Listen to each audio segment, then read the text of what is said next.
The rain was falling in torrents outside. My sari was drenched. My hair was drenched. And as I stood in the veranda of my in-laws' village home, I asked my father-in-law, Babu Moshai, please close the windows. But all he did was stand there staring at me.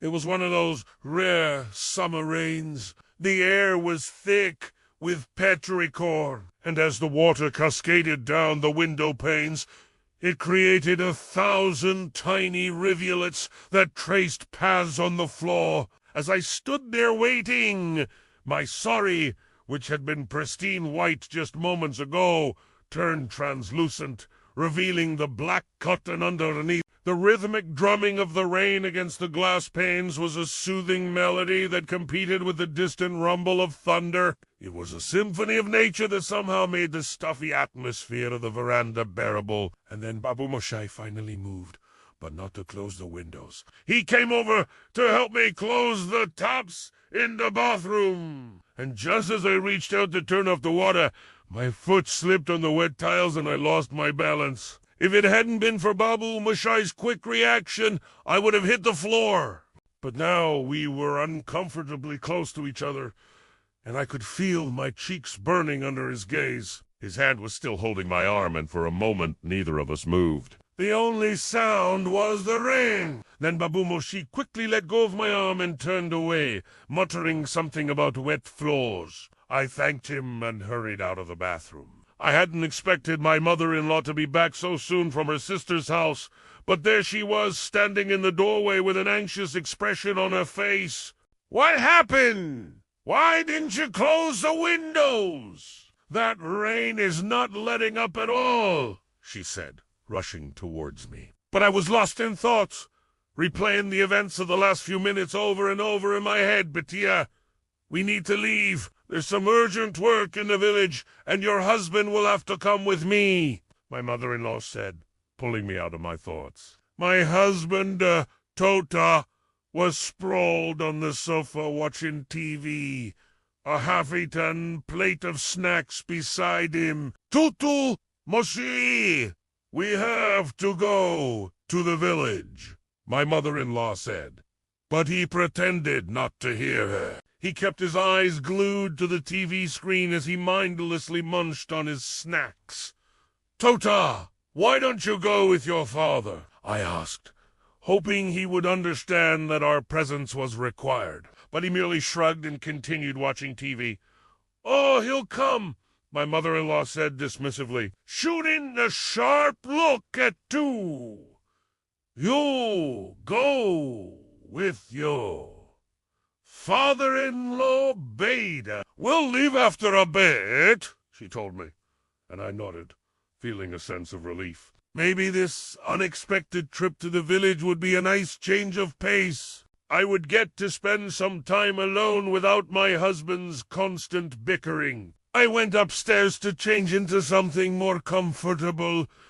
I chose a simple cotton sari in a shade of pink. It was a color that brought back childhood memories when I used to wear it to Durga Puja, twirling and dancing with abandon. But today, the color seemed dull, the fabric heavy. It was just another layer between me and my reflection, another barrier between me and reality. As I descended the stairs, I caught sight of myself in the mirror, my dark hair framing my face, my eyes, my lips, everything that made me who I was. I was Priya, 30 years old, confident, fair-skinned, well-dressed. People often complimented me on my appearance, but I knew it wasn't just my looks that drew attention. It was also the way I carried myself, the poise, the grace, the dignity. I always wore my sari in a traditional style. The pleats symmetrical, the end tucked in perfectly, the drape flowing down to my ankles. It was a style that my grandmother had taught me, a style that was part of my identity. When we arrived in the village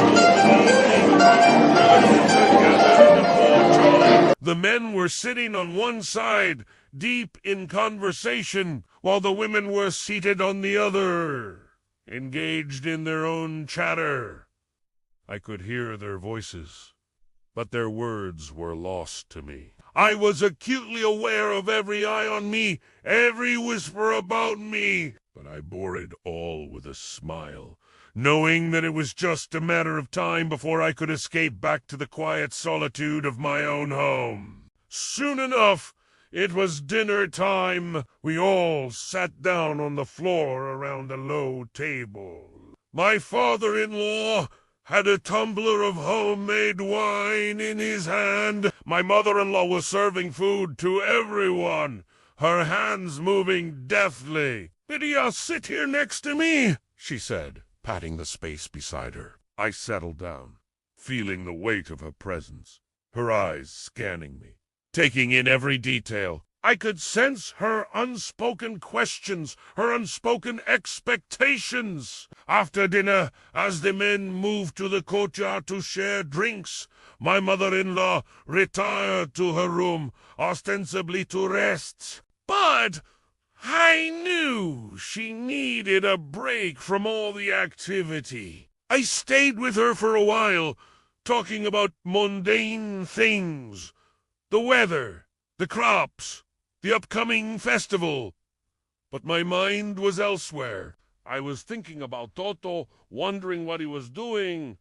If Emi said, I wondered where I was. A pang of loneliness shot through me, unexpected, unwanted. I pushed it aside and focused on my... As the night deepened, the sounds of laughter and chatter from the courtyard drifted into my mother-in-law's room. The smell of burning wood and fried snacks wafted in through the open window. It was a familiar scent, one that brought back childhood memories of celebrating festivals with my family. But tonight, the memories felt bittersweet. I missed my own family, their warmth, their love, their presence. Then suddenly, a commotion broke out in the courtyard. Voices rose in anger, followed by a heavy thud. I looked at my mother. She, too, had stiffened at the sudden noise. Before either of us could react, there was another loud crash, followed by a chorus of surprised gasps. A few moments later, Sunil came rushing into the room, his face pale clothes rumpled. "Amma," he said, his voice shaking, "I think I'm getting ill. I can't do this work anymore." My mother-in-law's face softened with understanding. "Don't worry, Sunil. You go home and rest." "We'll manage," she said. But Sunil shook his head, his eyes brimming with tears. "I'm sorry, Amma. I tried, but I can't take care of the house. And you, Emma, you need someone to look after you," he said, his voice cracking with emotion. With that, he turned and ran out of the room, leaving us in stunned silence. We stood there for a long moment, the sound of the courtyard muffled as if the world outside had been muted. Then my mother-in-law spoke. "It's all right, Beta. I understand," she said, her voice soft but firm. "He's right. I do need someone to look after me." Her gaze met mine, her eyes searching, her lips parting as if to speak further, but then she stopped. I didn't know what to say, so I simply squeezed her hand, offering silent support. We stood there for a few more moments, enveloped in the quiet hum of the night, the weight of unspoken words hanging between us. Finally, my mother-in-law turned away, her shoulders slumped, her steps slow, as she walked towards the door. I watched her go, my heart aching for her, for us. I wanted to tell her that she could rely on me, that I would be there for her. But how could I, when I couldn't even be there for myself? I was trapped in a life that wasn't mine, bound by responsibilities and expectations that I never asked for. I felt like a bird with clipped wings, desperate to soar, yet grounded by invisible chains. As I stood there lost in thought, the sound of footsteps on the stairs pulled me back to the present. I turned and saw Babu Moshai coming up the stairs. He looked different, his usual sternness replaced by a gentleness that I had never seen before. His gaze was steady, his eyes searching mine. Before I could react, he was beside me, his voice breaking the silence. "Priya, why did you stay back? Everyone has gone to bed. It's late. Come, let's go to bed, too," he said. I hesitated, unsure how to respond. The words caught in my throat, unable to form coherent sentences. "Come," he said again, extending his hand. I looked into his eyes, searching for answers, for understanding, and in that moment I knew that I had to trust him. So I placed my hand in his and allowed him to lead me away from the past and towards an uncertain future. As we climbed the stairs together, I felt a sense of relief wash over me. Maybe I had found someone who understood me, who could help me navigate the treacherous waters of my marriage.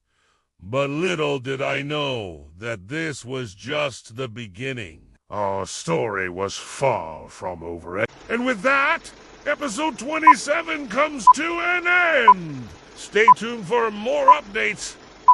And don't forget to show your support. Until next time, keep reading, keep living, and keep loving. Goodbye.